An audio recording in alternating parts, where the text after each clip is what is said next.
Tingali, nagpangutana mo, hay naman tong insect si father ko, nga nawala magkalit. No? No? Daghang nanungutana, niya karon pagbalik po nako, nakapangutana po sila, di man isagikan, nga nabanhaw man. Pero buyag tao, no? Tao ko namatay. Sa pagkatinuod, may misyon nga gihatag kanako ang atong obispo dito sa Masbati. Tuwa manggod dito'y rehabilitation center nga gitawag og Facinda Esperanza. Ang maong pulong Portuguese Facinda, mura-mura na hacienda, no, kung sa Spanish. O niyang Esperanza, hope. So, Hacienda Esperanza o Hacienda Esperanza, Farm of Hope. Farm ni siya, kaya mga adik nga duha dito, mo trabaho gyud sa uma. Ang uban magtanom, mais, humay, magbuhi og baka, hubuhi kanding, magalam na itong mga manok, layers, ang uban sa bakery, ang uban sa kusina, daghan pa. So, the farm is a place of work for production. At the same time, is a place of hope, no? For change of life. Pagbag-o sa kinabuhi. Kay murag nakita manggod kadaghanan sa mga igsoon nga nahulog sa addiction, mga tapulan, ato laman ang kunon. No? Mao nga didto gitudloan ng mga bata sa pagtrabaho gyud. Gamita ang utok, gamito ang kusog, pagpasingot aron ang chemicals o ang kuan gisoyop nga mga chemicals mugawa sa lawas. Apan ang importante mao ang pulong sa Dios. Nani gitawag og 3 pillars dito. Work, liturgy kanang pulong sa Dios og community, no? Spirituality and community. Primero, wala ra ko i-appeal dito sa mga kuan kay ang akong tuyo dito mag-observe raman ug magtuon. So dito ra ko sa administrative building. Usa ko sa tigdawat sa mga moabot nga mga gustong magprogram. Wala na dili na sila tawgon og mga adik kundi og rehab, kundi mamograma to undergo the program for healing. So mangutana ko taga diin, taga Las Piñas, pila edad, unsay addiction, siyabo og kuan kaning marijuana. Pila ka tuig naman ay napayoban o taga di para sa, galing saan? Mas sa Naga po, Father. Kay advertise mag-appeal dito sa kuan YouTube og naami pari dire o kadi mo mahadlok, no? Sa pagtanong anong ilang taon? 21 po, Father. Taga saan? Taga Naga po City. Uban Legazpi. Anong addiction? Online gambling. Online gambling di na maalsa ng lubot, sige nagtanaw sa kuan kaning cellphone nagatang, no? Dili lang sabong kun dili lain-laing mga gambling nga naka-addict, nagniwang na lang kay pakanon di gyud mukaon magsigtanaw cellphone, nabala ka magikanan isulod. Naapoy mo abot dito, anong problema? Kuan po, Father, nagkasakit ako ng typhoid fever. Tapos, karabang dili makontrol ang huna-huna. No? Very active, very hyper active ang huna-huna, nga magyaw-yaw siya, mukanta, bisang kung sa buhaton. Okay, ilang taon, all those things, no? So, kuyog sa dito. After 3 months, ko muna magwalay na, wala may, murag layo raman po ko ini ko. Nahay balon ako, no? Ay, routine raman. So, nihangyo ko sa gitawag responsable, Brad Rapa, pwede bang sasama ako sa kanila doon sa baba? Sa gusto mo, Father?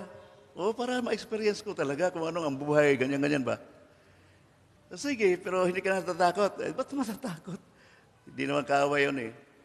So, nalipay ang mga bata dito, mga addicts of different addictions, no? May pare na tayo, ganyan-ganyan.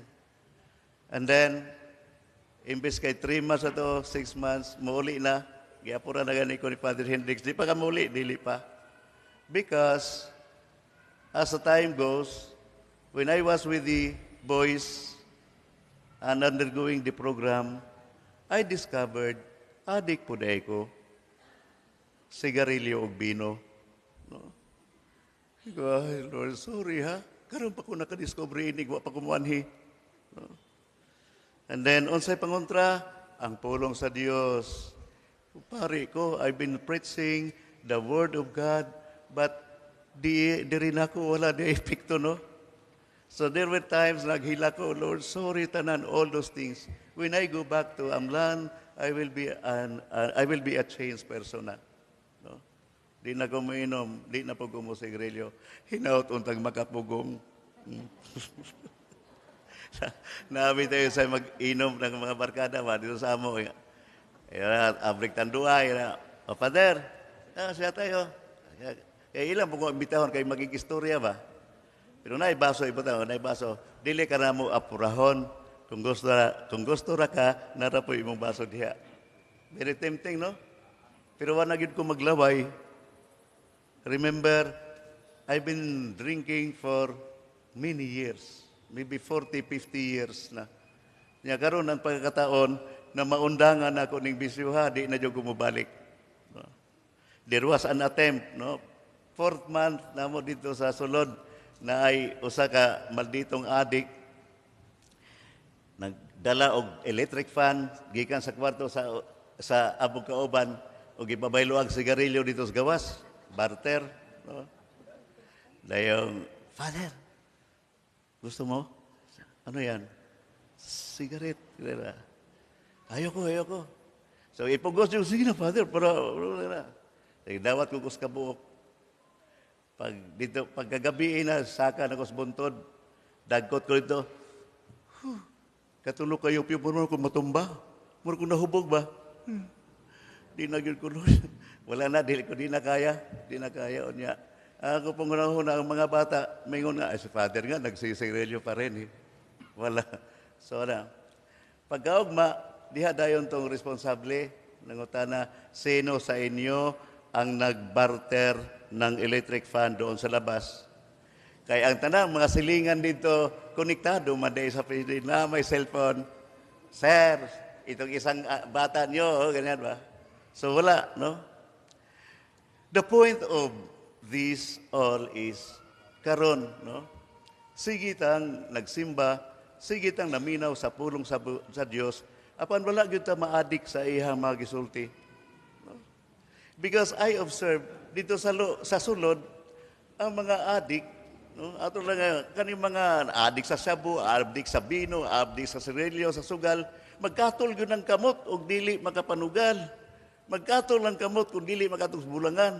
Magkatol lang kamot kung dili makasuyop. Pero kita, sige tang gipakaon ining pulong sa Dios. Wa kita magkatol aron musimba. Wa kita maadik ining pulong sa Dios, no? Nga mao tay makatambal sa mga problema sa atong kinabuhi. Mao man gani, mga igsoon, karon timing gyud sa akong pag-uli. Maybe it's God's providential wisdom na karong Domingo ha ang atong gihisgutan mo ang pulong sa Dios nga naghatag og kinabuhi. Gani niadtong usang adlaw si Monsignor nag-order og Bible, no? Na gi-deliveran siya og 280 Bibles. Dayong dito po Miss Antianon nag-Bible sharing si Tukihok ang ngalan. Pero merong libong uson si Tukihok. Abi na kinilaw na siya ba? Si Tukihok. Bible sharing di ay, discernment. And then daghan pong nag-attend, nag-abri sa Biblia, og nagbasa, og nagpili, og mga pulong nga nakatandog kanila. May apil po ko, no? Nakatandog, no?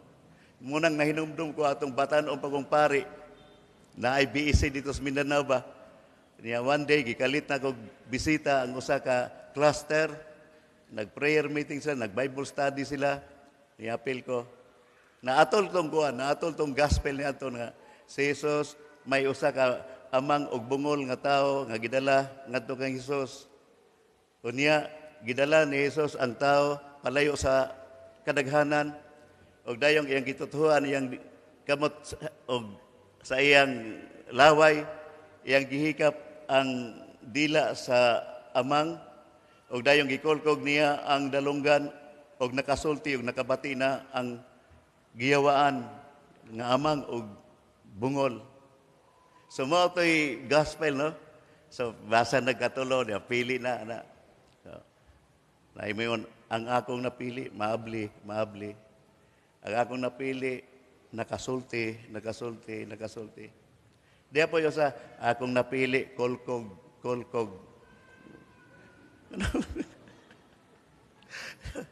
Sige na. After 3 minutes of meditating, kanang huna-hunaon pa niyong pulong, nganong natandog man ko ini. No? Nganong natandog ko sa pulong nakasulti, tungod kay usahay kita ba amang, tungod sa kahadlok, tungod sa way kahibalo, mao nga dili ta makasulti sa kamatuoran. Apan pinagi sa ni Jesus, taga-isog, makasulti na sa matuod. Very good. Amen. Ikaw, nakabati. Nganong natandog magaan ng nakabati? Tungod kay dugay na kong namati ining mga ebanghelyo kada simba, apan wala gyud ko matandog. Karon natandog ko kay sa akong pagbasa ini, dili ra dalunggan ang nakabati, kung dili ang akong kasing-kasing ug ang akong kalag. Mao ini ang gahom sa Ginoo, grasya sa pag-ayo sa mga sakit. Very good. Ikaw, kolkog. Way katawa ng kolkog. Nganong natandong magaan ng pulong kolkog? Kuhan manggod, Brad, kinibang mukatol atong dalunggan, unya, mukuha kag balahibos manok, imong ikolkog, makapiyong jugas kalami. Kuyawa po niyo, ingon ito kamabaw ang iyang pagtanaw ba? No? Wala kayong gikolkog sa Ginoo kay giayo ka. No? Komedya ra gyapon nga. So yun ana po ba? Ang pagpaminaw sa pulong sa Dios kinahanglan yun masabta nato, no? Dili ra nang igo ra natong madunggan, kunya sumpayan na lang po natong dili mao. Kay mahimo ta nang Marites o Marisol. So today, once again, no?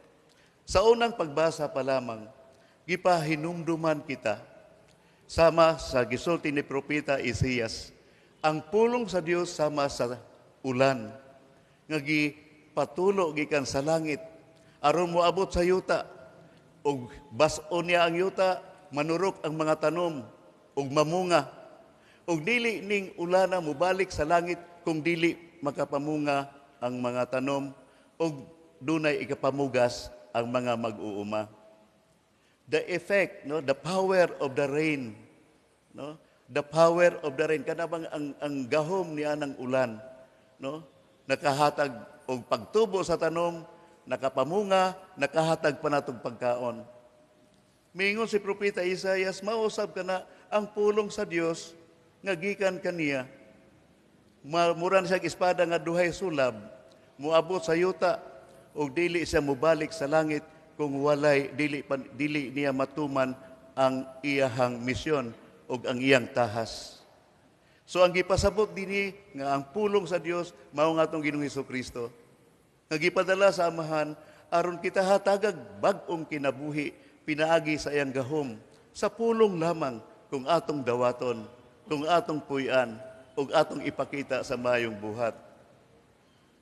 Mao bitaw mga igsoon nga karon, no, na ay ikagayo ang atong diocese nini gitawag og BEC unya naa nang pagtuon sito kihok, no, discernment, kung atong i-shortcut na Bible sharing, no? Para ang matag usa kanato dunay panahon aron makapamalandong sa pulong sa Dios nga matuod gayud naghatag og kinabuhi ug maghatag kanatog kaluwasan. Dili lang kaluwasan gikan sa impyerno, dili lang kaluwasan gikan sa kamatayon sa kalag, bisan diha patas kalibutan, kung puyaan nato ang pulong sa Dios, maluwas kita sa tanang katalagman ug mga problema, no? Muhumok kita ug mahimong mabungahon diha sa mga bertudes nga gitudlo kanato sa atong Ginoo. Mao nga bitaw nga muari kay kung tan-aw kita sa atong ebanghelyo. Ang atong ebanghelyo karon gitawag ni siya self-explanatory. Bali, bisag ikaw ra ko sa magbasa, kung imong basahon ang tanan, makasabot jud ka, no? Ang sambingay sa magpupugas, no? Dili ningon ang Ginoo dinhi. Ang sambingay sa magpupugas, dili sambingay sa mga binhi. Kay ngano ang gitumong sa maong sambingay, mao ang atong pagtan-aw sa atong amahan nga naa sa langit, nga nagpugas sa iyang gugma kanatong tanan, pinaagi kag Kristo o pinaagi sa kinaiyahan. Ana-ana kanato karon kung unsaon nato pagdawat ang iyang gipugas, kita ang yuta, ang atong kasing-kasing, no? Nga gusto sa atong amahan nga tugkan, tubuan sa iyang gugma ug mamunga kita sumala sa iyang gitudlo kanato, no? Mauni nga ang sambingay nagkanayon, ang sambingay sa magpupugas. It is our Father. Ug sempre ang iyang ipugas kanato og gugma ug ang iyang pulong nga mao si Kristo. Karon dunay tulo ka klase, upat ka klase sa yuta sa unang bahin, no? May yuta nga sama sa dalan nga tunob-tunoban og banto kaayo, dito nahulog ang pulong sa Dios o ang binhi na mangabot ang mga langgam og gituka og nahanaw. May mga binhi usab nga nahulog dito sa batuon nga mga lugar, nakatubo man tuod apan kay walay yuta, dili lawom, way gamot, pagsubang sa adlaw nalaya ra sab siya. May mga binhi usab nga natunong dito sa mga sampinit. Sa dihang moturok na unta siya, mitubo usab ang mga sampinit og milumos kaniya, no? Og may mga binhi nga nahulog dito sa mayong yuta, nanubo og nanguhay og namunga sila. Dayong gihubad kini sa Ginoo, no? Nga kadtong mga tao, no, una sa tanan sa dihang nagpugas ang atong Amahan sa langit, walay gipili, kitang tanan iyang gihatagan sa maayong binhi, sa iyang pulong. Sama sa usa ka pananglitan sa Ginoo Hesukristo, mingon siya, ang atong Amahan sa langit na higugma natong tanan, iyang walay gipili, dautan o maayo man. Kung magpaulan siya, ulanan ang tanan, ang mga umahan sa mga dautan o ang mga umahan sa mga maayo. Wala sa maingon, oy, kamuulan, ato na tulo dito sa mga maayong tao ha. Lisod pod, no? Kay ang Dios wala siya gipili, kita ra ang nagpili. Mingon siya, ningon ang Ginoo, inigsubang sa adlaw, kitang tanan, maayog dautan, makadawat sa iyang kahayag, walay gipili. Mausab kini karon ang ebanghelyo. Nagpugas ang Ginoo sa iyang gugma, pinagi siyang pulong, ug walay gipili. Kitang tanan nakadawat. Lamang lain-lain ang atong kasing-kasing, ug lain-lain ang atong kinaiya sa pagdawat niini. Apan dili man hinuon nato sa ingnon nga kausaran nagpugas ang Dios. Kadaghan diha tingali mga panahon nga uga ang akong kasing-kasing sa diyang nakabati ako sa iyang pulong ug wa na ako dawata kay nagpatuyang ko. Apan may mga panahon pod nga muhunong ko kadiyot ug maminaw sa iyang pulong ug mahinuklog. Oo Lord, buhaton nako naron. Naapoy mga tabunok o kasing-kasing nga nakadawat sa pulong sa Dios, unya miabot ang panahon nga linga kayo sa iyang mga trabaho nga moingon, kini akong gitrabaho para mapuni nimo Lord. No? Basta let us remember, ang Ginoo wala magpugas kausara kundi sa tanang panahon. Ang pagdawat sa binhi sa kinabuhi, tulo ka proseso. Una, dawaton ni anato ang pulong sa Dios pinagi sa atong dalunggan ug sa atong huna-huna. Analyze, think it over, meditate, unsay kahulugan sa pulong ug unsay gisulti sa Ginoo kanako pinaagi ning pulonga. Ikaduha, ang imong masabtan, imo nang pa suhupon, pakanaogon ngadto sa imong kasing-kasing. Higugmaon nimo ang pulong sa Dios uban ang imong pagsabot niini. Uban diha sa gugma, no? So diha mahimo ning tipik sa imong kinabuhi. Ug ang ikatulo mao nga hatagan natong kalag o kinabuhi ang maong pulong pinaagi sa atong buhat, no? Example niini, mingon ng Ginoo pag mapaubsanon kamo, lisod buhaton ang magpaubos tungod sa atong garbo. Apan kung tinud-o nato ang pagtuman sa iyang gisulti, mabuhat nato kini. Pag mapasayloon kamo, lisod ang pagpasaylo, labi na kung sakit kaayo ang nahitabo, tali kanimo og kanako. Apan kung tagaan natong higayon ang Ginoo ug ang atong gugma, ato pong itubag kaniya, makapasaylo biya kita. Sa pagpadayon nato sa atong misa mga igsoon, kining mensahe karon naghatag ka natong kinabuhi o hinaut maghatag po natong kadasig. Sa pagpadayon sa atong adlaw-adlaw nga paningkamot sa pagsunod sa kaubuton sa Dios, pinaagi sa lamdag sa iyang pulong. Mao nga hinaut unta nga kamautang moabli sa atong mga Biblia. Kung tuatas mga balay, may mga panahon unta nga na tayo mga sharing sa atong panimalay o kasilinganan, kabahin sa iyang pulong, aron ato kayud kining mapuy-an. Kay kung wala, magpabiling dulom ang atong pananaw sa kaugmaon. Ang kahayag sa kinabuhi naa sa pulong sa Dios ug karon gitanyag kini kanato sa atong amahan pinaagi sa iyang bugtong anak. Ato unta kining dawaton ug tinud-o nato ang pagpuyo sumala sa atong nasabtan sa maong pulong. God is good all the time. Palihog manindog kita.